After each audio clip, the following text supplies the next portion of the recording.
ದೇವರು ಪ್ರೀತಿಸುವ ಪ್ರೀತಿಯ ಬಿಗ್ ಜೆ ಟಿ ವಿ ಪ್ರಿಯ ವೀಕ್ಷಕರಿಗೆ ನಮ್ಮ ಕರ್ತನಾದ ಯೇಸು ಕ್ರಿಸ್ತನ ಹೆಸರಿನಲ್ಲಿ ನಿಮ್ಮನ್ನು ವಂದಿಸಿ ಸ್ವಾಗತ ಬಯಸ್ತಿದ್ದೇವೆ. ಬನ್ನಿರಿ, ದೇವರ ವಾಕ್ಯವನ್ನು ಇಂದು ನಾವು ಅಧ್ಯಯನ ಮಾಡಿಕೊಳ್ಳೋಣ.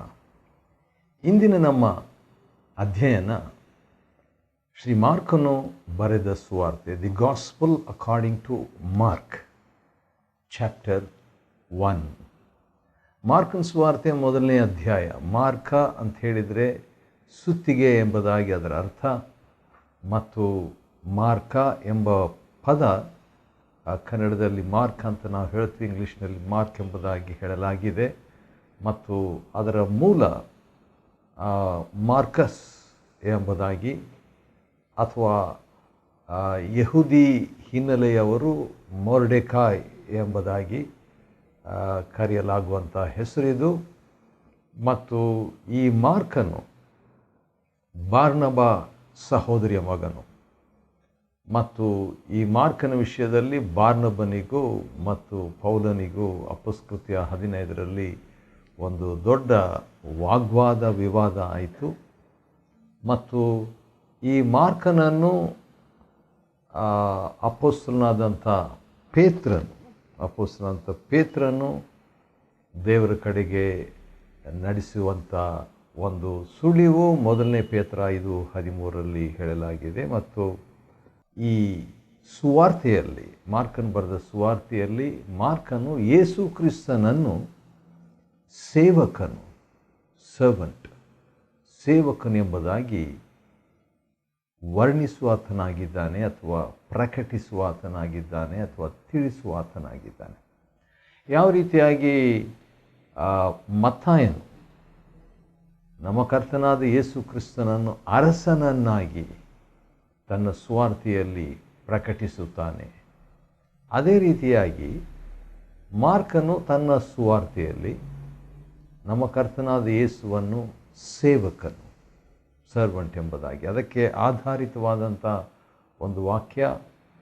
ಅದೇ ಮಾರ್ಕನ್ ಬರೆದ ಸುವಾರ್ತೆ 10ನೇ ಅಧ್ಯಾಯದ 45ನೇ ವಚನದಲ್ಲಿ ಕರ್ತನು ತಾನೇ ಹೇಳುವಂಥ ಒಂದು ಮಾತು ಏನಂತ ಹೇಳಿದರೆ, ಸೇವೆ ಮಾಡಿಸಿಕೊಳ್ಳುವುದಕ್ಕಾಗಿ ಅಲ್ಲ, ಸೇವೆ ಮಾಡುವುದಕ್ಕಾಗಿಯೂ ಮತ್ತು ಅನೇಕರಿಗೆ ತನ್ನ ಪ್ರಾಣವನ್ನು ಕೊಡಬೇಕೆಂಬುದಾಗಿಯೂ ನಮ್ಮ ಕರ್ತನಾದ ಯೇಸು ಕ್ರಿಸ್ತನು ಬಂದಿರುವಂಥ ಒಂದು ಕೇಂದ್ರ ವಿಷಯವನ್ನು ನಾವು ಮಾರ್ಕ 10:45ರಲ್ಲಿ ನೋಡ್ತೇವೆ. ಅದರಲ್ಲಿ ಸ್ಪಷ್ಟವಾಗಿ ಯೇಸು ಕರ್ತನು ಸೇವಕನು ಎಂಬುದು ಪ್ರತಿಬಿಂಬಿಸುವಂಥದ್ದಾಗಿದೆ, ಮತ್ತು ಸ್ಪಷ್ಟಿಸುವಂಥದ್ದಾಗಿದೆ, ಕೇಂದ್ರಿಸುವಂಥದ್ದಾಗಿದೆ. ಆದ ಕಾರಣ ಈ ಹಿನ್ನೆಲೆಯಿಂದ ಮಾರ್ಕನ್ ಬರೆದ ಸುವಾರ್ತೆ ಮೊದಲನೇ ಅಧ್ಯಾಯಕ್ಕೆ ಹೋಗೋಣ. ಇದರಲ್ಲಿ ಸುಮಾರು 45 ವಚನಗಳು ಇರುವುದರಿಂದ ಅದನ್ನು 2 ಭಾಗವಾಗಿ ವಿಭಾಗಿಸಿ ಅಧ್ಯಯನ ಮಾಡಿಕೊಳ್ಳಲಿಕ್ಕಿದೆ. ಮೊದಲನೇ ಭಾಗ ಮಾರ್ಕನ್ ಬರೆದ ಸುವಾರ್ತೆ ಮೊದಲನೇ ಅಧ್ಯಾಯ 1ರಿಂದ 20 ವಚನಗಳು. ಮಾರ್ಕನ್ ಸುವಾರ್ತೆ, gospel of mark, chapter 1 versus 1 to 20. ಈ 20 ವಚನಗಳಲ್ಲಿ, ಮಾರ್ಕನ್ ಬರೆದ ಸುವಾರ್ತೆ 1ರಿಂದ 20 ವಚನಗಳಲ್ಲಿ ಸೇವಕನ 12 ಸತ್ಯಗಳನ್ನು ನಾವು ನೋಡ್ಬೋದು. 12 ಟ್ರೂತ್ಸ್ ಅಬೌಟ್ ಸರ್ವೆಂಟ್. ಸೇವಕನನ್ನಾಗಿ ಕರ್ತನಾದ ಯೇಸುವನ್ನು ಮಾರ್ಕನ್ನು ತಿಳಿಸಿರುವಾಗ ಆ ಸೇವಕನ ಬಗ್ಗೆ 12 ಸತ್ಯಗಳು. ಮೊದಲನೇದಾಗಿ, ಮೊದಲನೇ ವಚನ, ದೇವಪುತ್ರರಾದ ಯೇಸು ಕ್ರಿಸ್ತನ ಸುವಾರ್ತೆಯ ಆರಂಭ. ದೇವರ ಸೇವಕನು ಅಂತ ಹೇಳಿದಾಗ ವಿಶೇಷವಾಗಿ ದೇವರ ಸೇವಕನು, ಅರಸನು ಅಂತ ಹೇಳಿದಾಗ ದೇವರ ಅರಸನು. ಮತ್ತಾಯ ಸುವಾರ್ತೆಯಲ್ಲಿ ಅರಸನು ಅಂತ ಹೇಳಿದಾಗ ದೇವರ ಅರಸನು, ಯೆಹೂದ್ಯರ ಅರಸನು, ಇಡೀ ಲೋಕದ ಅರಸನು. ಅದೇ ರೀತಿಯಾಗಿ ಇಲ್ಲಿ ಸೇವಕನು ಅಂತ ಹೇಳಿದಾಗ ಕರ್ತನ ಸೇವಕನು, ಯೆಹೋವನ ಸೇವಕನು, ದೇವರ ಸೇವಕನೆಂಬುದಾಗಿ. ದೇವರ ಸೇವಕನ ಮೊದಲನೇ ಸತ್ಯ ಮೊದಲನೇ ವಚನದಲ್ಲಿ ಏನಂದರೆ, ಆತನ ಸುವಾರ್ತೆಗೆ ಸಂಬಂಧಪಟ್ಟವರು. The servant is linked to the gospel. ಹೌದು, ಸುವಾರ್ತೆ ಮತ್ತು ಸೇವಕನನ್ನು ಪ್ರತ್ಯೇಕಿಸಲಾಗದು. You cannot divide the gospel and the servant of God. It's very much part of him. ಎರಡನೇದಾಗಿ ಮತ್ತು ನೋಡುವಾಗ ಅದೇ 2ನೇ ವಚನದಲ್ಲಿ ಅವನು ನಿನ್ನ ದಾರಿಯನ್ನು ಸಿದ್ಧ ಮಾಡುವನು ಎಂಬುದಾಗಿ ಇಲ್ಲಿ ಪ್ರವಾದನೆ, ಯೆಶಾಯನ ಗ್ರಂಥದ ಪ್ರವಾದನೆ ನೋಡುವಾಗ, ಹಾಗಾದರೆ ಸೇವಕನಿಗೆ ಒಂದು ದಾರಿ ಇದೆ. ಸೇವಕನ ಸುವಾರ್ತೆ ಮೊದಲನೇ ಸತ್ಯ, ಸೇವಕನ ದಾರಿ ಅಥವಾ ಸೇವಕನ ಮಾರ್ಗ.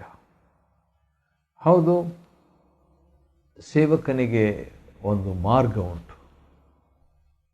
ಆ ಲೆಕ್ಕದಲ್ಲಿ ನಾವು ನೋಡುವಾಗ ನಮ್ಮ ಕರ್ತನಾದ ಯೇಸು ಕ್ರಿಸ್ತನು ಆತನಿಗೆ ಮಾರ್ಗ ಇದ್ದಿದ್ದಷ್ಟೇ ಅಲ್ಲ, ತಾನೇ ಮಾರ್ಗವೂ ಕೂಡ ಆಗಿದ್ದಾನೆ. ಯಾಕಂದರೆ ಯೋಹಾನ 14:6ನೇ ವಚನದಲ್ಲಿ ನಾನೇ ಮಾರ್ಗವು ಎಂಬಂಥ ವಿಷಯವನ್ನು ನಮ್ಮ ಕರ್ತನಾದ ಯೇಸು ಹೇಳುವುದರಲ್ಲಿ, ಘೋಷಿಸುವುದರಲ್ಲಿ ನಾವು ನೋಡ್ತೇವೆ.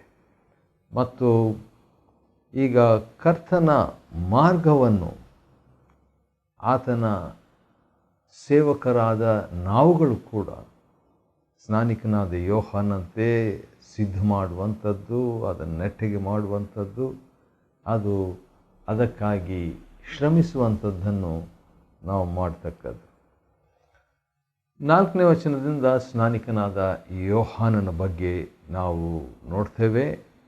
ಮತ್ತು ಆ ಸ್ನಾನಿಕನಾದ ಯೋಹಾನು ಯೇಸು ಕರ್ತನ ಬರುವಿಕೆಯ ಬಗ್ಗೆ, ನನಗಿಂತ ಶಕ್ತರೊಬ್ಬರು ನನ್ನ ನಂತರ ಬರ್ತಾರೆ, ಅವರ ಕೆರಗಳ ಪಟ್ಟಿಯನ್ನು ದಾಸನಂತೆ ಬಾಗಿ ಬಿಚ್ಚುವುದಕ್ಕೂ ನಾನು ಯೋಗ್ಯನಲ್ಲ ಎಂಬಂಥ ಮಾತನ್ನು ಸ್ನಾನಿಕನಾದ ಯೋಹಾನ್ ಹೇಳ್ತಾನೆ. ಅದೇ ರೀತಿಯಾಗಿ ನೋಡುವಾಗ ಒಂದು ದಿನ ನಮ್ಮ ಕರ್ತನಾದ ಯೇಸು ಕ್ರಿಸ್ತನು ಸ್ನಾನಿಕನಾದ ಯೋಹಾನ್ನ ಕಡೆಯಿಂದ ದೀಕ್ಷಾ ಸ್ನಾನ ತೆಗೆದುಕೊಡಬೇಕೆಂದು ಆ ಯೋರ್ಧನ್ ನದಿಗೆ ಬರುವಂಥದ್ದನ್ನು 9ನೇ ವಚನದಲ್ಲಿ ನಾವು ನೋಡ್ತೇವೆ. ಮಾರ್ಕ 1:9 ಸೇವಕನ ದೀಕ್ಷಾ ಸ್ನಾನ. ಕರ್ತನ ಸೇವಕನು, ಹೌದು, ಸುವಾರ್ತೆಗೆ ಸಂಬಂಧಪಟ್ಟಾತನು. ಕರ್ತನ ಸೇವಕನು ಕರ್ತನ ದಾರಿಗೆ ಸಂಬಂಧಪಟ್ಟಾತನು. ಅಷ್ಟೇ ಅಲ್ಲ, ಕರ್ತನ ಸೇವಕನು ದೀಕ್ಷಾ ಸ್ನಾನವನ್ನು ಕೂಡ ಮಾಡಿಸಿಕೊಳ್ಳುವ ಆತನಾಗಿದ್ದಾನೆ. ಹಾಗಾದರೆ ಒಂದು ರೀತಿಯಿಂದ ನೋಡುವುದಾದರೆ ಈ ದೀಕ್ಷಾ ಸ್ನಾನವನ್ನು ಕರ್ತನಾದ ಯೇಸು ಮಾಡಿಸಿಕೊಳ್ಳುವಂಥ ಅಗತ್ಯತೆ ಇರಲಿಲ್ಲ. ಆದರೂ ಕೂಡ ಆತನು ದೀಕ್ಷಾ ಸ್ನಾನ ಮಾಡಿಸಿಕೊಂಡದ್ದಕ್ಕೆ ಒಂದು ಕಾರಣ ಈ ರೀತಿಯಾಗಿರ್ಬೋದು. ನನ್ನ ಅಭಿಪ್ರಾಯವನ್ನು ಇಲ್ಲಿ ಹೇಳ್ತೇನೆ. ಯಾಕಂದರೆ ಬೈಬಲ್ನಲ್ಲಿ ಅಂದರೆ ಮಾರ್ಕನ ಸುವಾರ್ತೆಯಲ್ಲಿ ಇದು ಕೊಟ್ಟಿಲ್ಲ. ಅದೇನಂತ ಹೇಳಿದರೆ, ನಮ್ಮ ಕರ್ತನು ಸೇವಕನಾಗಿ ಕರ್ತನ ದಾಸನಾದ ಯೇಸು ಸ್ವಾಮಿ ನಮಗೆ ಮಾದರಿಯಾಗಿ ಇರುವುದಕ್ಕಾಗಿ ದೀಕ್ಷಾ ಸ್ನಾನ ತೆಗೆದುಕೊಟ್ಟು. ಮತ್ತಾಯನ ಬರೆದ ಸುವಾರ್ತೆ 3ನೇ ಅಧ್ಯಾಯದಲ್ಲಿ ಕರ್ತನಾದ ಯೇಸು ದೀಕ್ಷಾ ಸ್ನಾನ ತೆಗೆದುಕೊಂಡಂಥ ಕಾರಣ ಆತನು ತಾನೇ ಹೇಳಿರುವಂಥದ್ದು. ಅದೇನಂತ ಹೇಳಿದರೆ,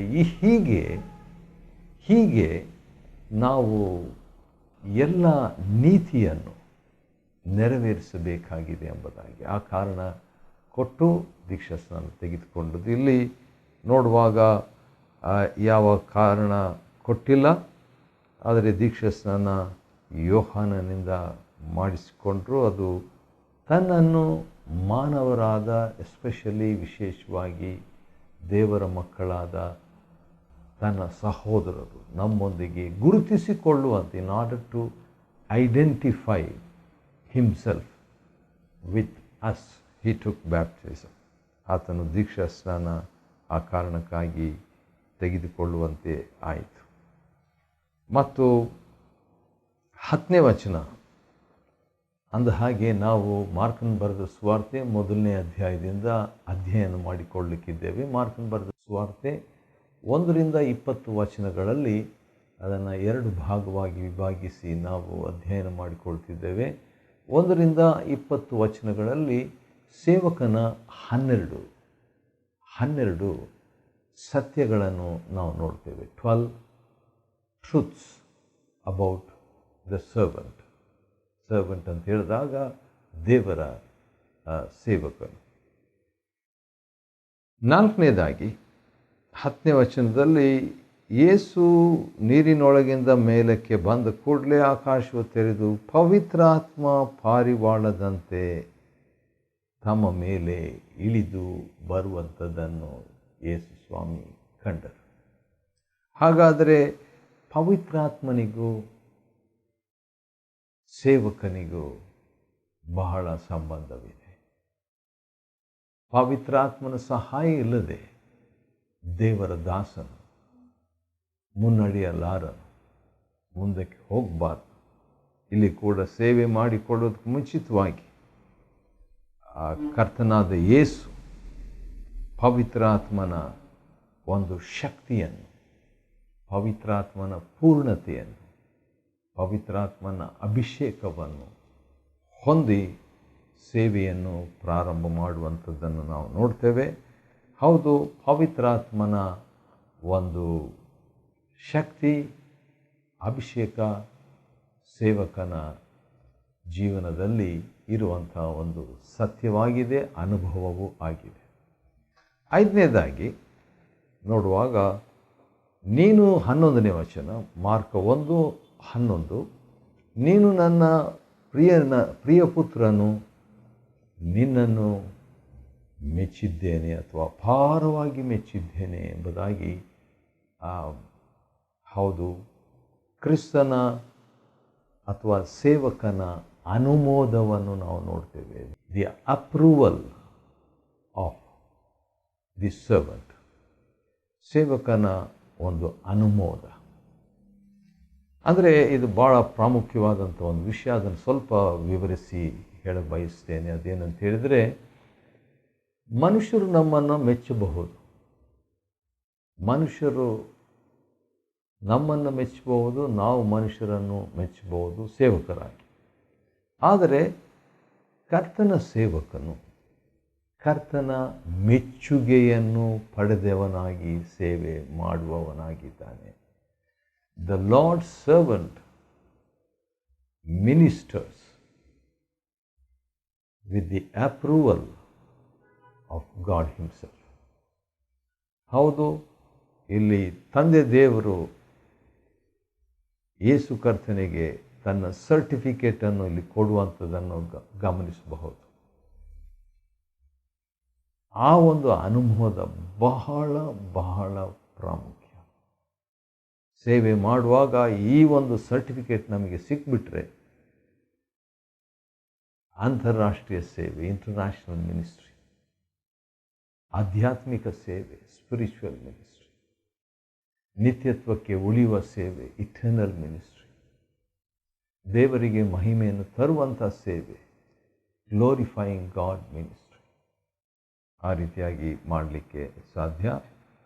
ಸರಿ, ಅಂದ ಹಾಗೆ ನಾವು ಸೇವಕನ ಬಗ್ಗೆ 12 ಸತ್ಯಗಳನ್ನು ನೋಡಿಕೊಳ್ತಾ ಇದ್ದೇವೆ. 5ನೇದು ಆಯಿತು. ಈಗ 6ನೇದು ಏನಂತ ಹೇಳಿದರೆ 12ನೇ ವಚನ, ಮಾರ್ಕ 1:12 ಹೀಗಿದೆ, ಕೂಡಲೇ ಪವಿತ್ರ ಆತ್ಮನು ಯೇಸುವನ್ನು ಅರಣ್ಯಕ್ಕೆ ನಡೆಸುವುದರ ಬಗ್ಗೆ ನಾವು ನೋಡ್ತೇವೆ. ಹಾಗಾದರೆ ನಡೆಸುವಿಕೆ, ಆತ್ಮನ ನಡೆಸುವಿಕೆ, ಆತ್ಮನ ಶಕ್ತಿ 10ನೇ ವಚನದಲ್ಲಿ 1:10. ಈಗ ಆತ್ಮನ ನಡೆಸುವಿಕೆ 12ನೇ ವಚನ.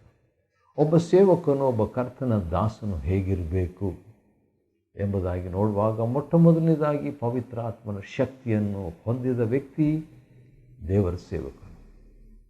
2ನೇದಾಗಿ ಇನ್ನೊಂದು ವಿಷಯ ಏನಂತ ಹೇಳಿ ನೋಡೋದಾದರೆ, ದೇವರಾತ್ಮನಿಂದ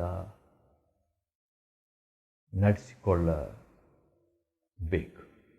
ದೇವರಾತ್ಮನಿಂದ ಆ ನಡೆಸುವಿಕೆಯನ್ನು ಹೊಂದಿದ ವ್ಯಕ್ತಿ ದೇವರ ಸೇವಕನು. ದೇವರಾತ್ಮನು ನಡೆಸಿದ್ರ ಬಗ್ಗೆ ನಾವು ನೋಡ್ತೇವೆ.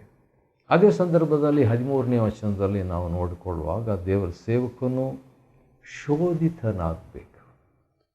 The Lord's servant should be tested or tempted.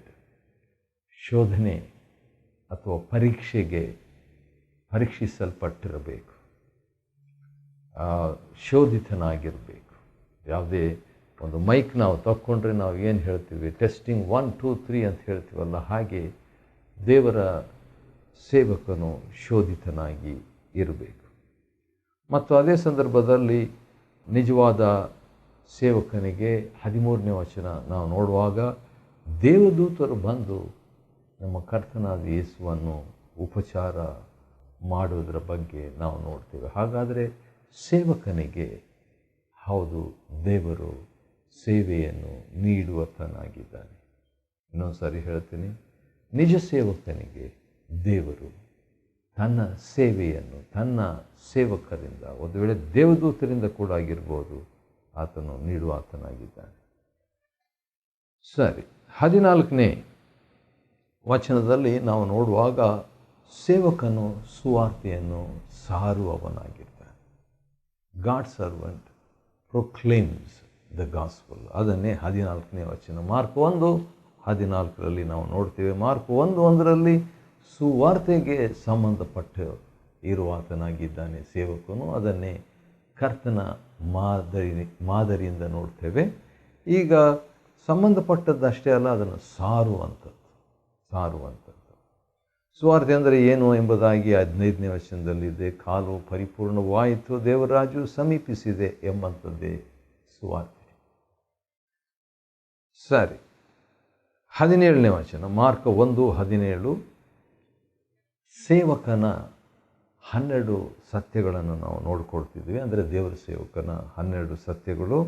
17ನೇ ವಚನದಲ್ಲಿ ನೋಡುವಾಗ ನನ್ನನ್ನು ಹಿಂಬಾಲಿಸಿರಿ. ಸೇವಕನು, ದೇವರ ಸೇವಕನು ಇತರರನ್ನು ಮಾದರಿಯಾಗಿ ಇಟ್ಟುಕೊಳ್ಳುವಾತನಾಗಿದ್ದಾನೆ. ದೇವರ ಸೇವಕನು ಆತನಲ್ಲಿ ಹಿಂಬಾಲಿಸುವಂಥ ವಿಷಯಗಳು ನಮಗೆ ಇರಬೇಕು. ಒಂದಾದರೂ ಇರಲೇಬೇಕು. ಆ ಒಂದು ಹಕ್ಕು ದೇವರ ಸೇವಕನಲ್ಲಿ, ಆ ಒಂದು ಗುಣ, ಆ ಒಂದು ಸಾಮರ್ಥ್ಯ ಇರಬೇಕು. ಅದಕ್ಕೆ ಸ್ವಾಮಿ ನನ್ನನ್ನು ಹಿಂಬಾಲಿಸಿರಿ ಎಂಬುದಾಗಿ ಕರೆಯುವಾತನಾಗಿದ್ದಾನೆ. 11ನೇದಾಗಿ ಅದೇ 17ನೇ ವಚನದಲ್ಲಿ ಮನುಷ್ಯರನ್ನು ಹಿಡಿಯುವ ಬೆಸ್ತರನ್ನಾಗಿ ಮಾಡುವೆನು. ಹಾಗಾದರೆ ಸೇವಕನು ಇತರರನ್ನು ಏನೋ ಮಾಡುವಾತನಾಗಿದ್ದಾನೆ. ಅಂದರೆ ಶಿಷ್ಯತ್ವಕ್ಕೆ ನಡೆಸುವಾತನಾಗಿದ್ದಾನೆ, ಮಾಡುವಾತನಾಗಿದ್ದಾನೆ. A servant is one who makes others into what God wants to be. ಕೊನೆಯದಾಗಿ 20ನೇ ವಚನದಲ್ಲಿ ನಾವು ನೋಡುವಾಗ ಹೌದು, ಅಲ್ಲಿ ಯಾಕೋಬ ಮತ್ತು ಯೋಹಾನರನ್ನು ಕಂಡು ಯೇಸು ಸ್ವಾಮಿ ಮಾಡಿದಂಥ ಸಂಗತಿ 20ನೇ ವಚನದಲ್ಲಿ ಅವರನ್ನು ಕರೆಯಲು. A minister or a servant is one who calls. ಕರೆಯನ್ನು ನೀಡುವಾತನು ಸೇವಕನು, ಕರೆಯನ್ನು ನೀಡುವಾತನು. ಹೌದು, ಸೇವಕನು ಕರೆಯನ್ನು ಹೊಂದಿರುವಾತನು, ಅದೇ ರೀತಿಯಾಗಿ ಇತರರನ್ನು ಕೂಡ ಕರೆಯುವಾತನಾಗಿದ್ದಾನೆ. 1 ಕೊರಿಂಥ 9 ಅಪೊಸ್ತಲ ಕೃತ್ಯ 16 ಪೌಲನು ಕೂಡ ಕರೆಯುವಾತನಾಗಿದ್ದಾನೆ ಅಂತ ನೋಡ್ತೇವೆ. ಇತರರನ್ನು ಹೋರಾಟಕ್ಕೆ ಕರೆದ ಮೇಲೆ ಕರೆಯುವಾತ. ತಿಮೋತಿಯನ್ನು ಕರೆದನು ಸೇವೆಗೆ. ತಾನು ದೇವರಿಂದ ಕರೆಯನ್ನು ಹೊಂದಿ ಈಗ ಇತರರನ್ನು ಕೂಡ ಕರೆಯುವಾತನಾಗಿದ್ದಾನೆ ಸೇವಕನು. ಈ ರೀತಿಯಾಗಿ 12 ಸತ್ಯಗಳನ್ನು ಸೇವಕನ ಬಗ್ಗೆ ಮಾರ್ಕ್ 1:1-20 ವಚನಗಳಲ್ಲಿ ನಾವು ನೋಡಿಕೊಂಡೆವು. ಈ ರೀತಿಯಾಗಿ ಮಾರ್ಕ್ 1:1-20 ವಚನಗಳನ್ನು ಅಧ್ಯಯನ ಮಾಡಿಕೊಳ್ಳುವಂತೆ ದೇವರು ಕೊಟ್ಟ ಕೃಪೆಗಾಗಿ ಆತ್ಮ ಸ್ತೋತ್ರವಾಗಲಿ. ದೇವರು ನಿಮ್ಮನ್ನು ಆಶೀರ್ವದಿಸಲಿ.